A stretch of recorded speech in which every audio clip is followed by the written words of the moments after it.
Hey guys, welcome. Muskie Road World Podcast, episode number 259. 259, guys, thanks for listening. Thanks for tuning in every week to us. If you still haven't subscribed, which I don't know why you haven't, please go to someone that has subscribed and tell them to hit you in the head with something hard. Because you're an idiot. You need to subscribe to this every week. We have wonderful thoughts and conversations, and some of them might actually teach you something or make you frustrated. Anyway, go to Spotify, which I did. Are any of you two on Spotify? Oh, by the way, we got Ryan McMahon and Luke Ronnestrand on here. You guys can talk. I know it's early, but are any of you guys on Spotify? I am not. Drake, come on. Exactly. Okay. Yeah, Luke's got a record player there, or an A-track that he's listening to this on. But no, I guess it came out this week that Spotify had like what you listen to, okay, like everything that you listen to. And I had a guy send me a text. Oh, I my phone updated. I hate this face recognition on stupid phones. Hold on. I had this guy send this to me yesterday, and it said that he was in the top 1% of our fans, which our fans need to get their act together. And he listened to almost 5,700 minutes of Muskie Road Rules podcast. 5,700 minutes. I can't do the math on that. Somebody with a calculator, tell me how many. That's a lot, I think. How would you do the math on that for like hours? This guy needs a new hobby, I think. No, this guy. I genuinely feel bad for this human. This person is a very good human. So if we divide that, that's 95 hours, right? 95 hours. What's your Greg, what's your breakdown on Cyndi Lauper? How many hours did you listen to Cyndi Lauper? Oh, my God. I have got both acoustic and regular version, and one with a ukulele of the Colors song. Yes. But no, 95 hours. And you know what? I salute you for doing that. 95 hours of me. I can't take more than 20 minutes of me most days, which is also why I'm heavily medicated. But no, congratulations. If you're on Spotify, again, hit subscribe. Go to iTunes, hit subscribe. Go to someone else's house who has this, hit subscribe. Take your children's phones, hit subscribe. They all need to learn about this stuff. So make sure you do that. Today's podcast is brought to you by, you know what?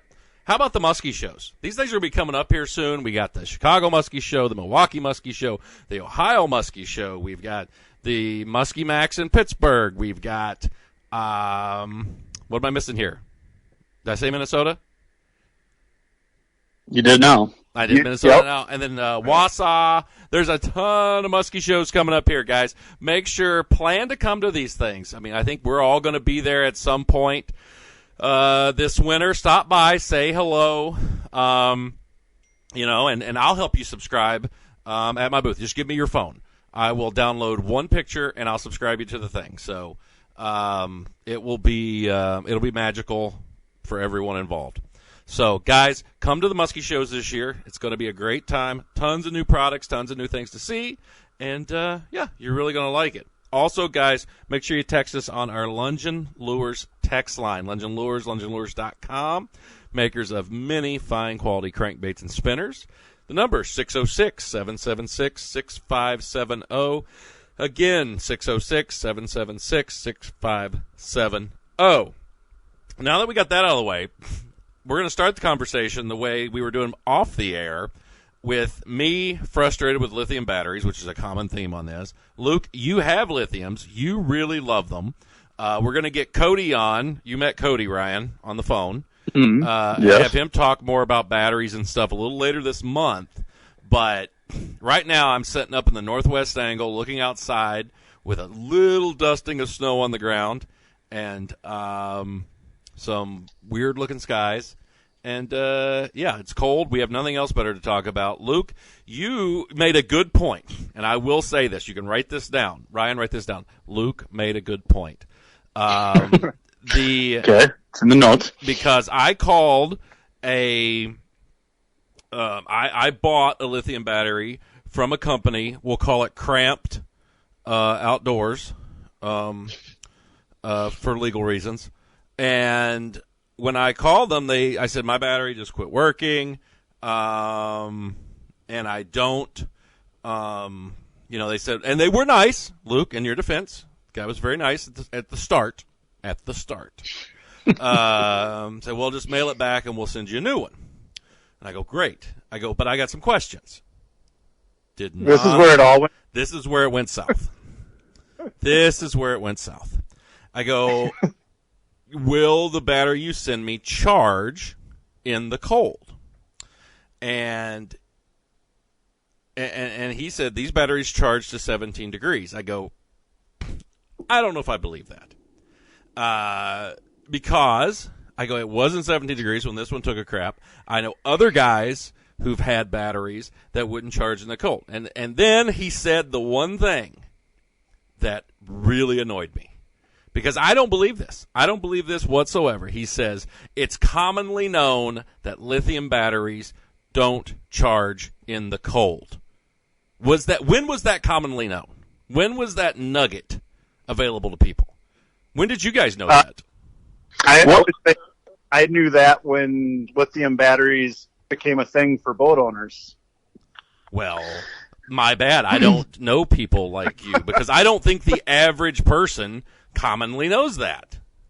You should start typing that question into your Google browser and see at which word does it fill in the rest of the blank for you. That shows you.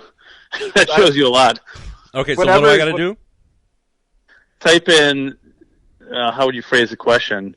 Can you charge a lithium battery in the cold? It'll probably finish, once you put in lithium battery, it'll probably finish the question for you.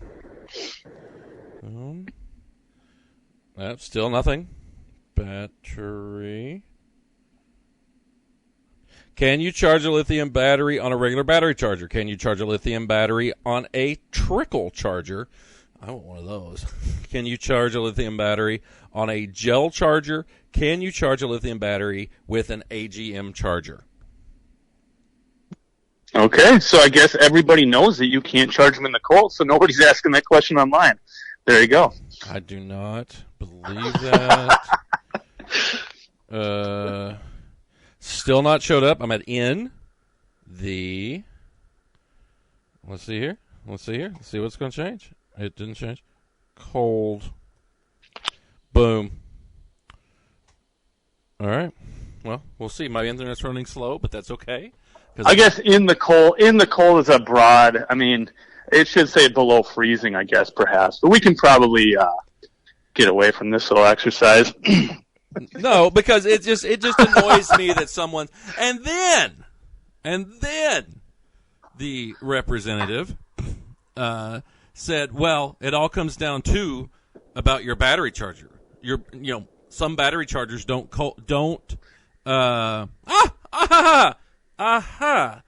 The internal resistance of all batteries rises, because I like the King's English. The internal resistance of all batteries, when cold, prolonged charging times noticeably. This also affects the discharge performance noticeably with lithium ion. Many battery users are unaware that consumer-grade lithium-ion batteries cannot be charged below 32 degrees. That's on Google.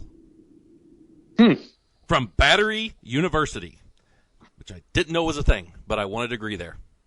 And I don't think the guy that told me has a degree from there.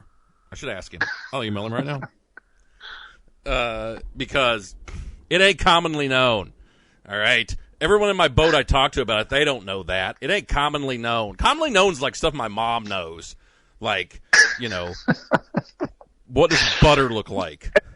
I'm literally listening to this rant, like trying to remember the first time we ever had a conversation like this, and it's like literally 20 years worth. And it's just, and I'm like literally trying to remember like how our friendship lasted 20 years with so many conversations. Because I'm a wonderful person. 25 years of this.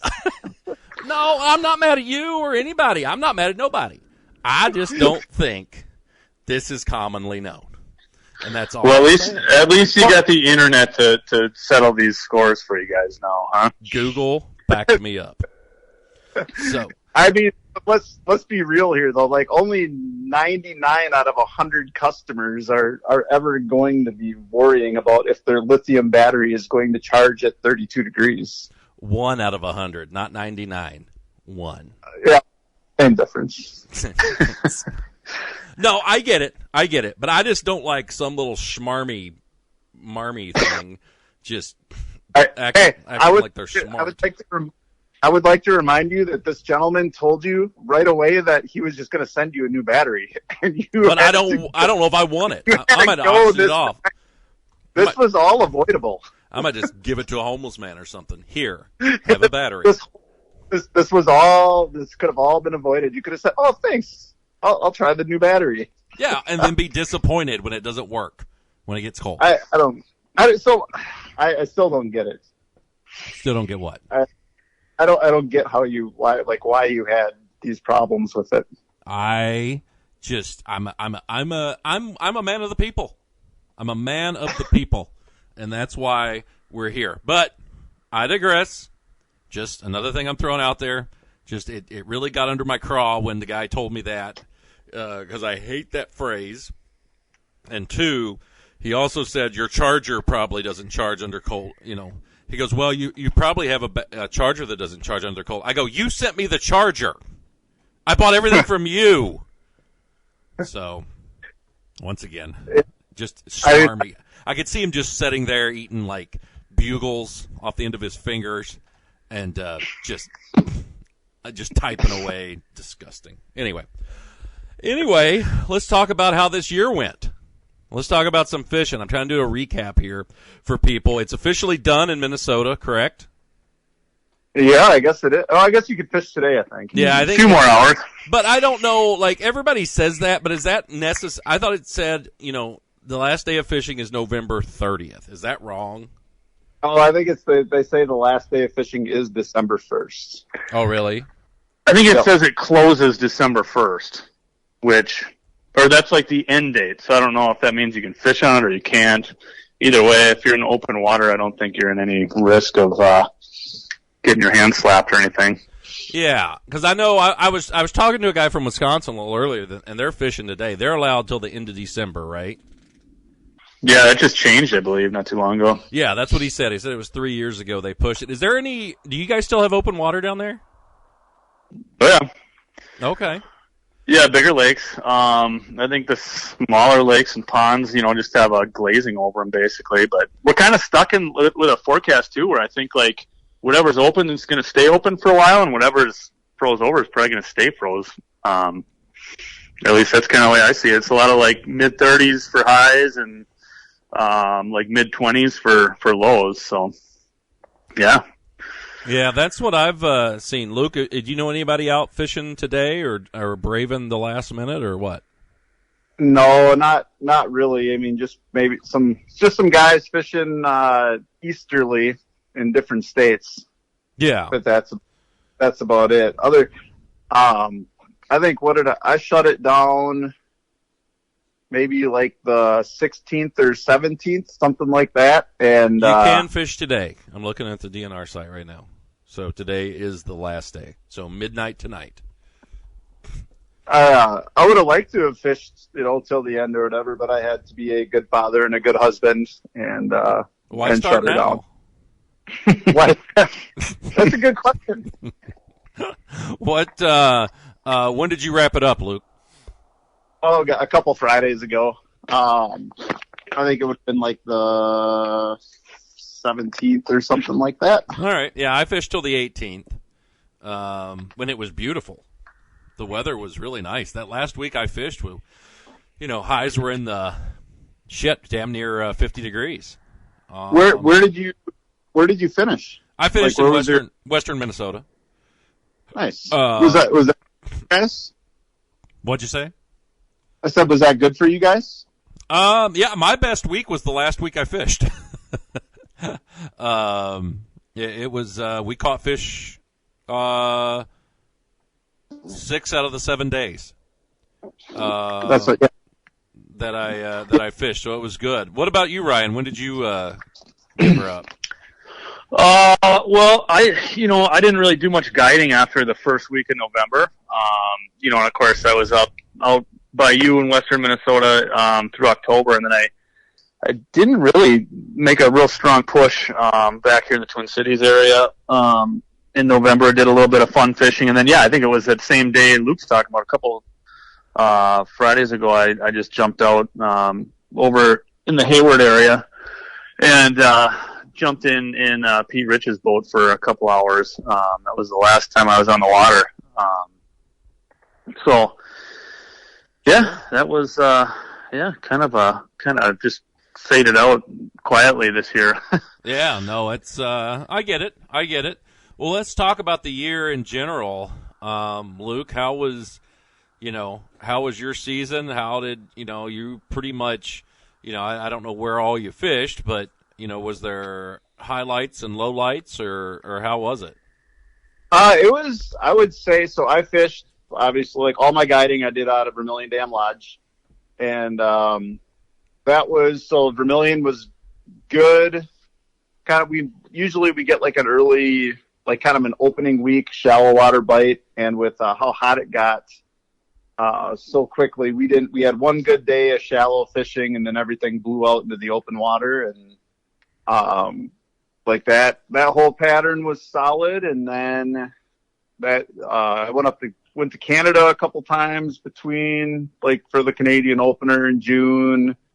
And then, came back from that. We were still catching them out in the open water on Vermilion. And then we had a little bit of a structure bite going on. And then, went back up to Canada, like the second week of July, came home from that. And it was just like a classic Vermilion shallow bite for me for the rest of the year. I didn't really, did a little bit of open water fishing, throughout the rest of the season, but probably had one of the better, like, structure fishing years I've had there in quite some time. I would say the only, like, real low light was October was kind of down, for numbers. Like, we had some of the normal peaks around the major moon phases, but the water just seemed to get stuck at 52 degrees for, like, I don't know, seemed like forever. It seemed like 6 weeks, but it was probably 4. And so that made for kind of a marginal October. But then November was super consistent and was pretty awesome. Yeah. But up Canada, like our Canada trips were really good. I think I was up in Canada for like maybe 21 or 22 days. We caught a ton of fish. We didn't get any big fish up in Canada this year, but just had really good action. And I would say at the end of the year, it was a really good year numbers wise, and we were probably up a little bit on 50 inchers from the last couple of years, so that was good. Yeah. So hey, Luke, did you fish up until November 17th on Vermilion, or did you come down and do anything on Mille Lacs? No, it was all Vermilion. So. What was the temps when you quit up there? We were like right around that 35 degrees, 36, 35. Okay. So I think I could have fished at least another week up there. Probably could have fished till, I think there was fishable water up until about Thanksgiving. Which is, it was hard to leave, but it was time to come home. So it was time. The honeydews are goddamn it dews. Having players like getting into their hockey's full swing, and yeah, it was. I would have liked to have gotten out on Mille Lacs a little bit. It's always a amazing place. Like, fish to come out of there are unreal. It's a hard place to fish, but you always have a chance of catching something truly ridiculous there. What, has you guys heard of anything? I know Nolan got a big one, but have you heard of much at all caught there this fall? I mean, just been like, there's definitely been some really good fish caught there. Just kind of bits and pieces. Mm-hmm. You know what's crazy is a lot of the dudes that are fishing out there are catching some fish, actually not saying anything about it. Sure, I don't blame them for that. I mean, it's hard enough to catch them and stuff, yeah. and I don't blame them at all for that one. Well, a lot different than when we were there. Yeah, exactly. Exactly. What Ryan, what about you? How did your season go? Yeah, I mean, it was a good season. Yeah, I mean, I guess just listening to Luke, I mean, there's some similarities, where I felt like, some of, like, I didn't have a real great, or strong open water bite in the first half of the season, which, is usually kind of a rarity. Usually there's a week or two at least where they're biting really good out there. And I actually, like in the cities, actually kind of end of June, very beginning of July, was getting really hot. I was fishing like, 4 a.m. to like 8 a.m. type of thing. And there's actually a really good, like a bucktail burning bite, which I hadn't had in the cities for a while, where it was actually a consistent bite. And then, moved up north and kind of same thing, was looking in open water and stuff. And there was just a lot of fish biting bucktails in the weeds. Really was able to keep a bucktail on the rod, most of the season. Cause then I, move up to Lake of the Woods and had a good trip there, then had a bad trip up there later, or not as great of a trip up there later on. But you're welcome. Basically, yeah, that was good. Well, yeah, poor Evie. She, brought my daughter up to the angle, and Greg couldn't give us any good tips. So horrible tips. At least she met a dog that's a complete asshole.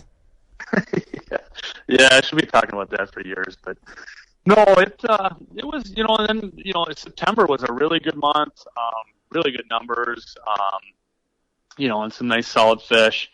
But, then October, I mean, I don't know. I mean, I haven't like compared numbers or anything with other years, I guess, but I mean, that was a tough live bait bite when I got out west that first week I was out there.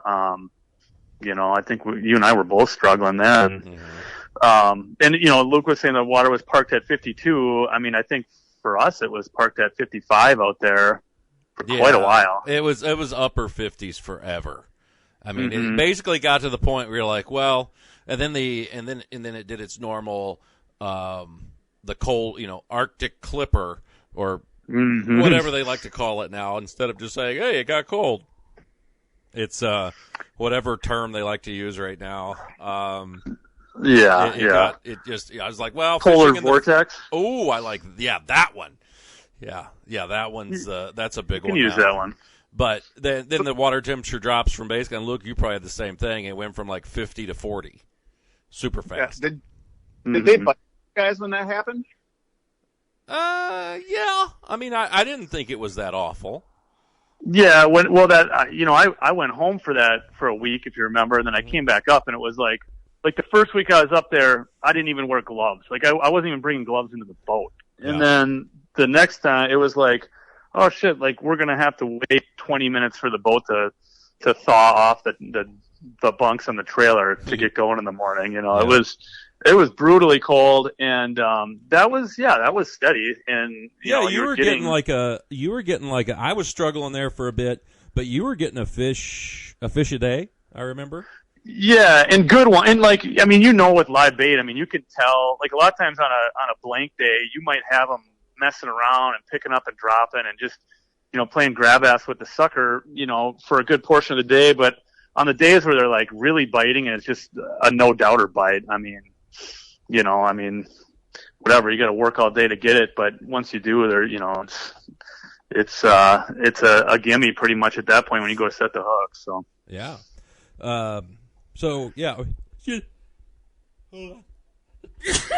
Jesus, can't believe I. We'll wait. Yeah, thank you. Talk among yourselves. That time of year, that was definitely weird. It was so cold. Let me ask you guys this. Okay, so you've been fishing Minnesota forever. What were like the 3 baits this year that you think were like, if I didn't have these in the boat, I would have caught significantly less fish. Was there like three? Can you give me like three baits that really stood out? Luke, we'll start with you.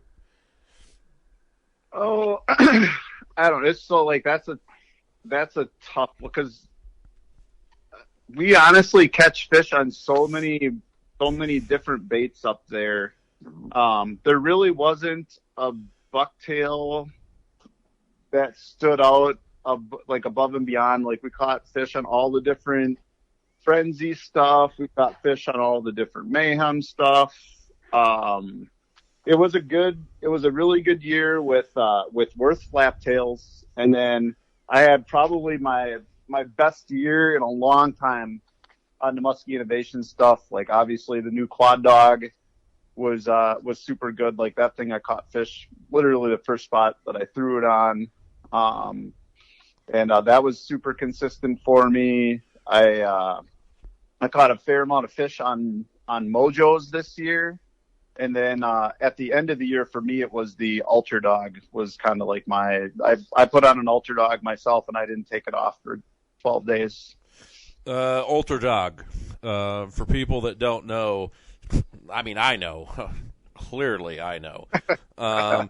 What are you talking about? That's our custom bulldog that we do, that Thorn Brothers does with Muskie Innovations. That's the 1.5-pounder. Oh, yeah, I knew. Yeah, I mean, of course I knew that. You knew. I mean, I'm like, duh. So I'm looking at that question. What about, so a lot of different bucktails, you didn't really find a type. Was there a color that stood out this year in your bait choices, or a retrieve, or again, all different? It's like, honestly, it's all different. I mean, mm-hmm. I would say though, like up by us, like sometimes you get it where like you're catching them, just reeling them in as fast as you could reel them, but like a good, like I would say like a good medium pace retrieve, and a medium pace retrieve with a really good figure eight will get it done most of the time. But yeah, it's kind of you just got to read the fish every day. Sometimes they want something really fast, but most of the time it's a little bit slower retrieve. I keep thinking, whenever you said medium pace, I always think of that Adam Sandler CD a long time ago. That's the first thing that comes to my head is the medium pace song. Ryan, what about you? Yeah, like I say, it was a good bucktail year. Leaned pretty heavily on the musky frenzy stuff. I had my hands on the IC7 that he's releasing now, and I think he probably would have appreciated if I would have caught a few more fish on those. We were doing really well though on the IC10s. IC9s, I mean, we catch a ton of fish on the IC9s. The 10s though, probably if I can get guys that consistently throw them throughout the day, I think the catch rate's probably a little bit higher on those. But did catch some fish on those 7s on leech, and that was I spent a fair amount of time on leech in August. How was that? Left that. It was a different year because I've always done. It seems like we've always got our quality fish on the rocks. You get numbers in the sand. Certain days there'll be big fish in the sand. And then the weeds actually, we would get a fish here or there. And over the years I haven't fished the weeds as much as I've only been fishing up there for I think this is maybe my 5th season going up there. But this year it was all weeds. There's some little fish in the sand. There's a couple fish in the rocks, but for the most part, it was pretty barren out there. So we leaned pretty heavily on the weeds, and purple gold, IC7s, IC9s were really good in the weeds. And then going into September, Western Minnesota, IC10 black nickel. I mean, as classic as it gets, I guess. Black nickel, or that black ice color, was really good. And then, we had a couple days, the topwater bite for me the last couple of years hasn't been quite. I don't want to say it's not as strong or whatever, but it's not. I guess that would be how you put it. Maybe not quite as potent, or it's just, it seems like, for the longest time there, you get a fish behind any of the Lake X baits, and just seems like it was a done deal. Now we're having to kind of rotate the baits a little bit more and kind of pick and choose our times. We still caught a fair amount on the Lake X stuff. We had one day out western Minnesota, we caught 4 on Worth flaptails. So kind of just, digging in the box and finding, different topwater baits that they want to bite on any given day. But, and then not a super, great rubber year for me. We did catch some fish, on some of the Wolf Creek swim baits, some mag dogs, stuff like that, some deuces, but no, nothing really jumped out as far as rubber. Nothing really, led the charge, I guess. So. Yeah, well, that's it sounds like a decent year overall and stuff. The one thing I will say that helped me up here at Lake of the Woods, which, again, this is my first year up here in the summer doing it full time, and I have no idea what's good and what's bad up here. So the one thing I did learn was that don't hit an island. 2 is I got into using longer handles on my on the high speed Tranks 500s, and I found these handles that are like 95 millimeters, which are probably an inch, damn near an inch bigger than the regular handles, and man, did that make a huge difference for the people fishing with me and guys I had in the boat for throwing blades. They just were effortless once we went to those bigger handles. And I don't know what the model was or anything. I just had Matt from Matt's Real Repair get those for me. And I just said, get me the biggest handle you could possibly find for a Tranks, and I said specifically the 95 millimeter ones I've seen, and they made a huge difference in my fishing this summer. I think just for the fatigue factor alone, I thought it was a really good thing, and something I was super happy with. Luke, was there anything this year that you found that really helped you or your clients out? As far as like equipment? Yeah. I definitely really like the new line of stealth rods from Thorn Brothers. Okay. I like those. Yeah. I use those all year. Yeah, they have a great, they have each action has the appropriate amount of power, but they have like a little bit more moderate action, so they're a bit more castable. And they bend a little bit more when you hook a fish, and I think you keep fish hooked better with them. You get less fatigue. They come stock with 18-inch rears, which I think helps a lot with casting, and they're lighter in your hands than some of the other stuff that we've made in the past. So I was super happy with those. I still rolled with the Daiwa, the T-Wex or the T-Wings and the Pro-Rex, and then later in the year, I went back to when I started to get ice on everything. I started using the HDs again. I found out how important it is to run brand new Power Pro line when it's freezing again.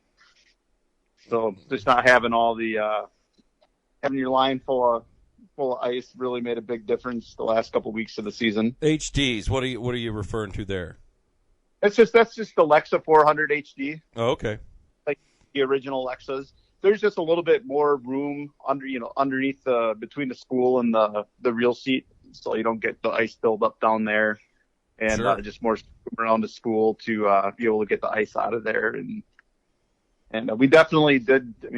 In November, it was cold. We were dealing with ice almost every single day. Yeah, that doesn't surprise me up there. You guys get in some pretty wicked weather.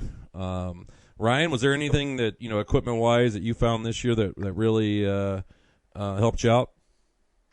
Well, I'll another check mark for the stealth rod. I know you guys both gave your nod of approval, but yeah, I mean, I've been using the Predators for quite a few years now. I think close to 9 seasons at least, and I had talked to Luke, of course, last year about the stealth. He had been using them, and I was very impressed.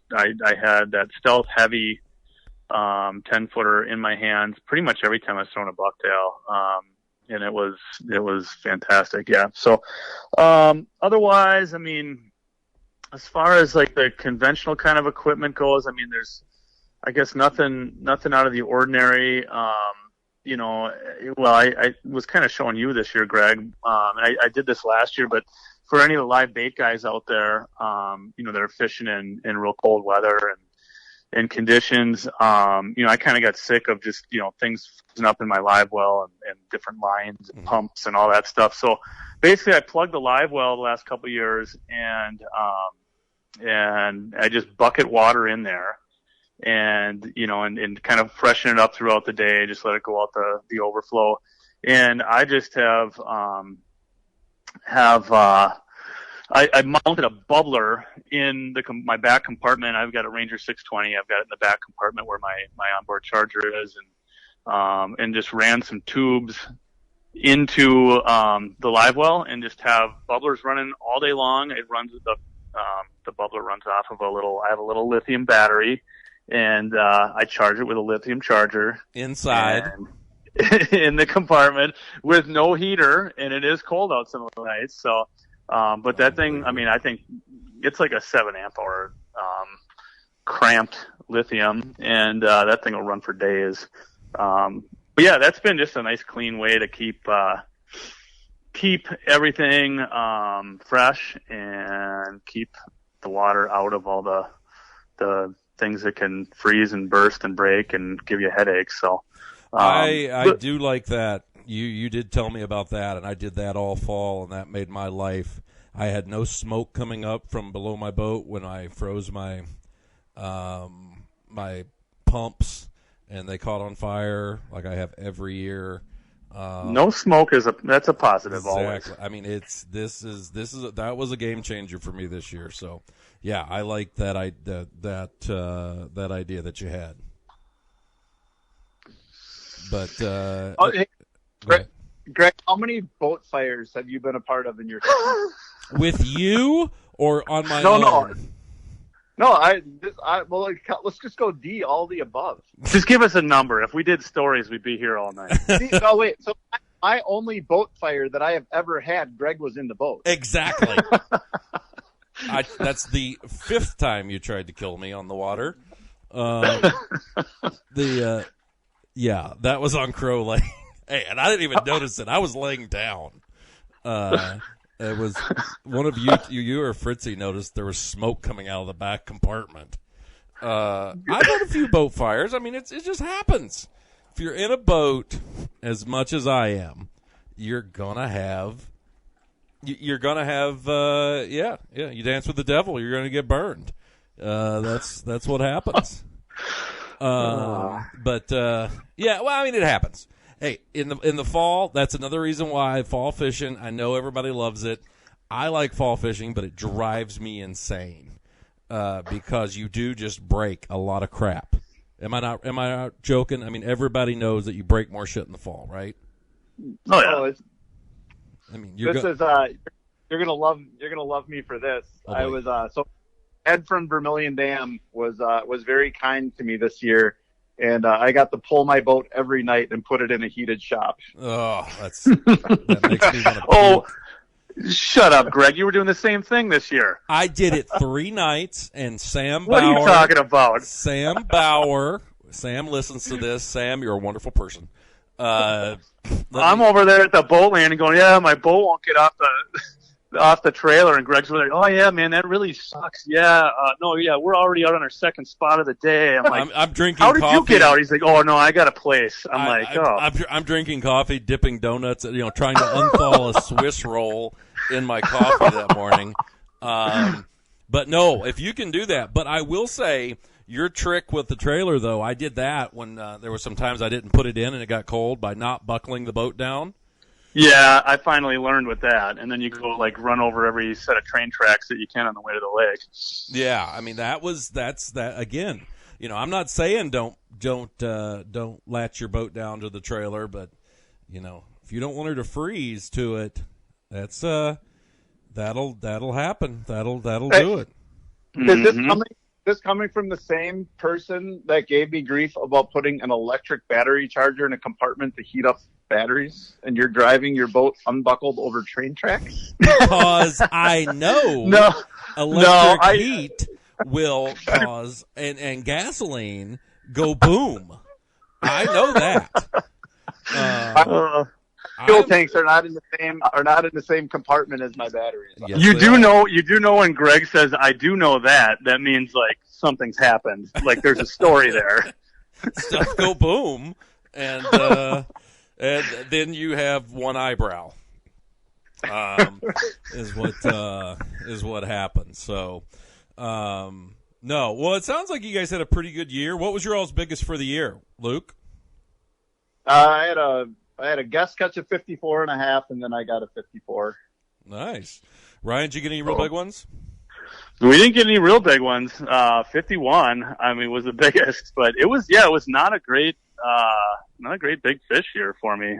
Actually, like my worst in quite a few years, to be honest. But a lot of where I've been fishing, it's been a lot of like 42 to 46, and then you go well without getting a big one, and all of a sudden like a 48, 49 looks pretty good in the net. So there was a couple times where you're thinking you're gonna get one to go 50, and kind of stuck at that 48, 49 range. But How about you, Greg? We got I got a 53, and I had a guest get a 53. Were the two biggest for the. Were those late season Minnesota fish? No, mine was Lake of the Woods, and my guest was on Detroit Lakes. That's a hell of a fish for Lake of the Woods. Yeah, it was a nice one. I got it fishing pretty deep in the summer, and trying and playing around with some stuff, and it worked. I thought I was onto something, and then I wasn't. So. But no, it was a nice fish, big head, pretty heavy for the time of year and everything. So, but no, it was good. I really like my schedule now and doing Kentucky. I have a dog licking me up the calf. No, I'm gonna get chiggers.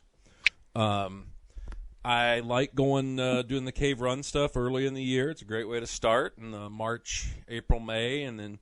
Pretty much June, I get up here and the Lake of the Woods, the Northwest Angle, and go till I actually think next year I'm going to go into October a little bit, maybe a couple weeks or so, and then do a month or so back in Detroit Lakes.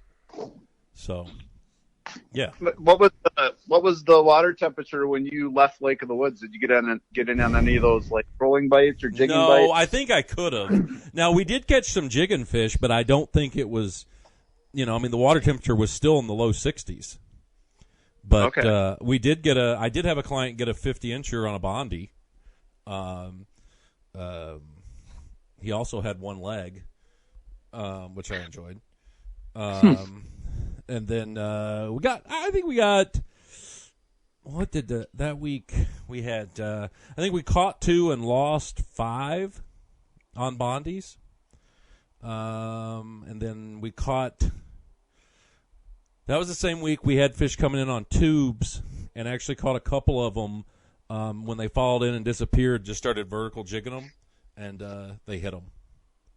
So I've heard of some of that stuff going on over on Eagle Lake, where guys they're not even, instead of figure 8, and they're just hitting free school, dropping the bait down and jigging for them and getting them that way. Yeah, I got a few or a couple that last week this year.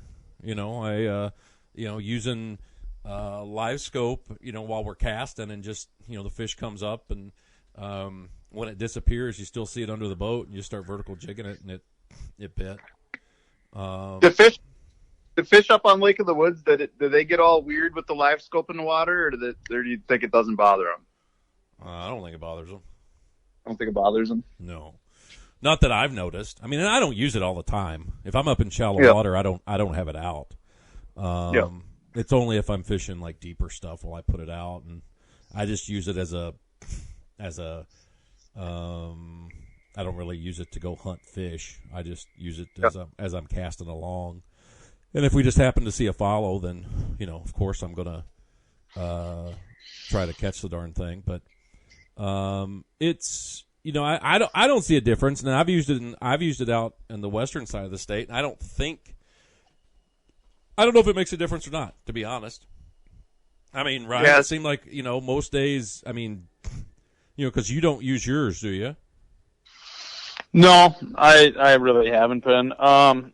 Yeah, I mean, I would say, so I can't tell you. The only thing I notice, I guess, I would say is, when you're live bait fishing up there, it seems like, I don't know, 8 out of 10 boats probably have a deucer pole hanging off the side of their boat, and it just seems like those fish are definitely not. And I mean, whatever, you can say this about a lot of bites, but that bite has gotten a lot more difficult, and there's a lot more like fish messing with the bait and not grabbing the bait or not grabbing it wholeheartedly. And I don't know if that's just a product of pressure in general, or if it's I think the that's sound more. of it. I think that's more pressure because in my, with that, with you saying that, I would think you would be catching a lot, or guys that aren't using it would be getting a lot more fish.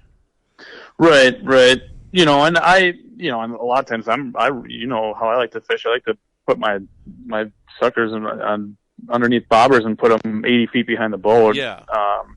And be, try to be stealthy and have that element of, stealth and whatever. And a lot of times all they do is mess with them out there, and they don't bite them until you bring them in towards the boat, and you can see them anyways, So I don't know. I mean, it's a thought. I know Luke asked the question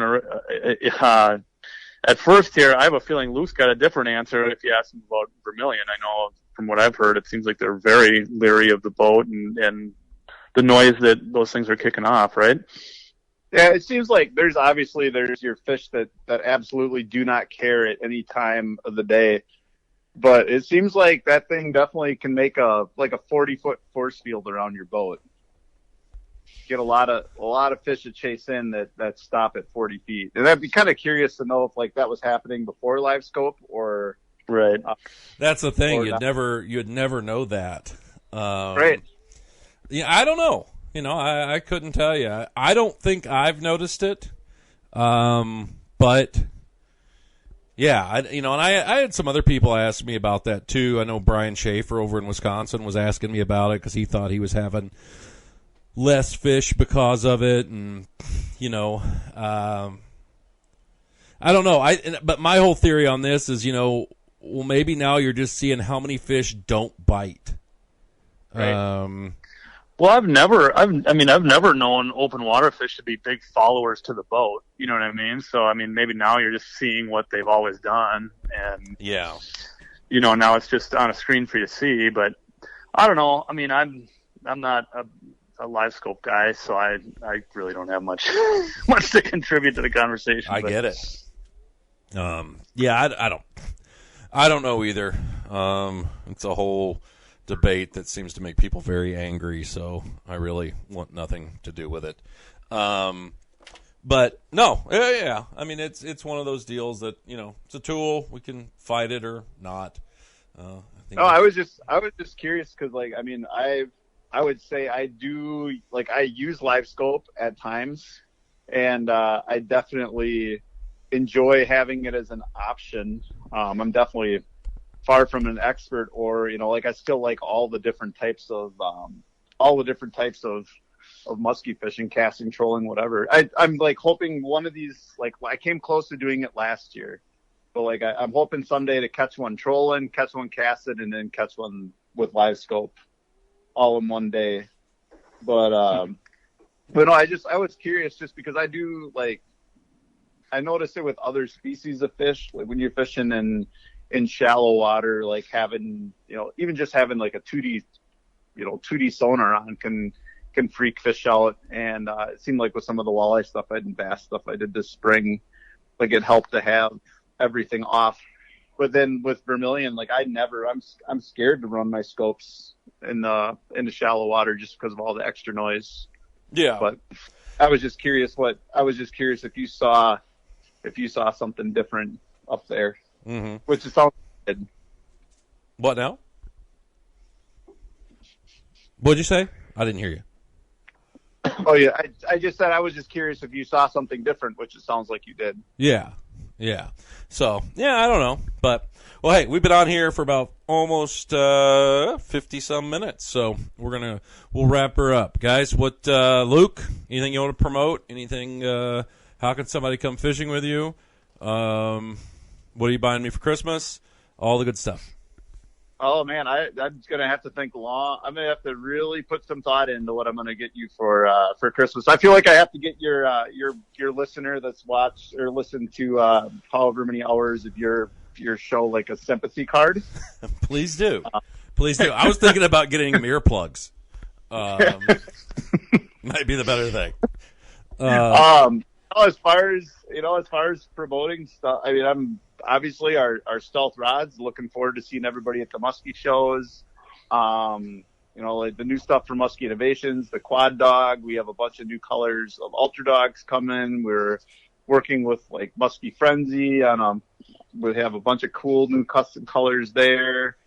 We have great lines of custom baits with Slammer, Chaos, Drifter. I mean, you name it. We have just keep on looking for new stuff coming from Thorn Brothers, and yeah, we'll looking forward to seeing everybody this winter. All right, Ryan.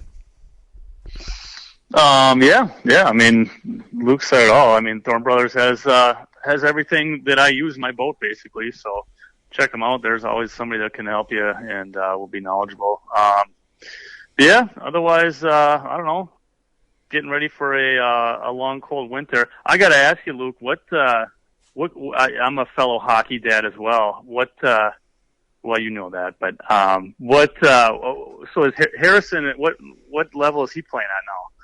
So Harrison is my non-hockey player. Oh, yes. I have my middle son is a mite, and then my daughter she's in the U8s. Okay. Well, buckle up.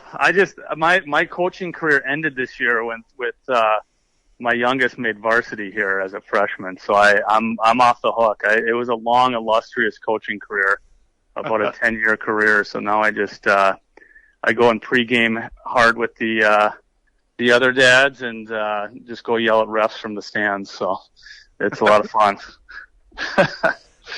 But, and I don't watch any of it because I don't understand it.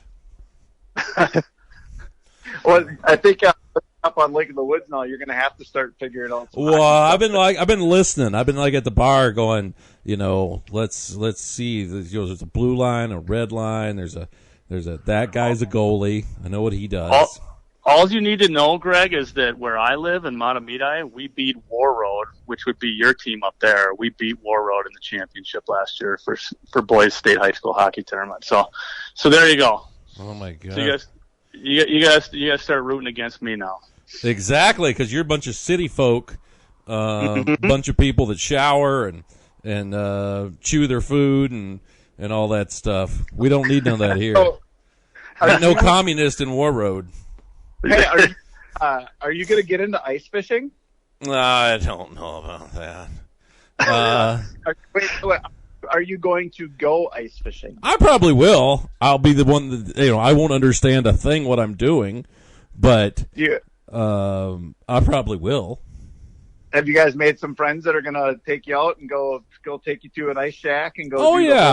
Oh yeah. We got a bunch of friends up here that have plenty of shacks and stuff, and it sounds like it's a lot of drinking to me. So it's a good time. Yeah. I mean, gone up there, done that. A trip actually out of the Angle. I've been up there like 3 times, and it is a lot of fun. You catch a lot of fish. Where did you go out of? Oh man, Young's think Bay, or we're on no, island. like no. Is Jake's a thing? Jake's, yeah, but Jake's is done now. They are not ice fishing this winter out of Jake's, and I think I don't know. I don't know if the resort is still going to be active, or if, I heard they were selling off some of the cabins and going to try to do like a big RV park. I don't know if that's true or not. But yeah, I'm only a mile from Jake's. Okay, it's been a long time since I've done it, but I think we went out of Jake's, and then we brought our fish back, and I want to say they cleaned them and prepared them for us, and we ate right at the bar restaurant there. Well, the bar restaurant, I'm actually in help in running that thing. So that's Jerry's restaurant in the Northwest Angle, the northernmost bar restaurant in the contiguous United States. Yeah, that was a good time. So are you going to winter up there, or what? Yeah, for the most part, yes. Nice. So, you guys will have fun. That's a cool area. No, I really love it up here. And yesterday we went to Canadian Tire in Steinbeck, Manitoba, which is it's just a lovely place this time of year. And bought a crap load of Christmas decorations. Got my white elephant gift for the Christmas party. It's actually a 3-part gift. I got whoever gets mine, I'm going to tell you because I don't know if anybody listens to the podcast on here. They're going to get 2 mugs of hot chocolate, a hockey puck, and a Tupac DVD, All Eyes on Me.